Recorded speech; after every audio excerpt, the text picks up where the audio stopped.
ایک تو فائدہ اس کا یہ ہوگا وَيُرْسِلِ السَّمَاءَ عَلَيْكُمْ مِدْرَارًا،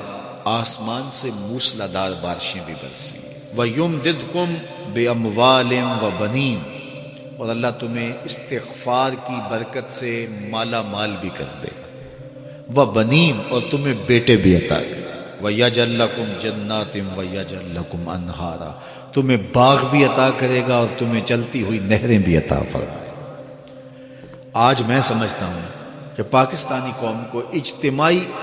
استغفار کی ضرورت ہے۔ آپ کے دریاؤں کا پانی سوکھ گیا، استغفار کریں گے اللہ تعالیٰ ان کو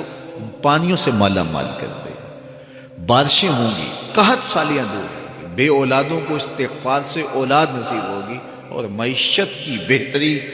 جو ہے وہ استغفار کے ذریعے سے ہوتی ہے۔ تو یہ 5 چیزیں بیان فرمائیں تو استغفار سے خوشحال زندگی کا تصور ابھرتا ہے۔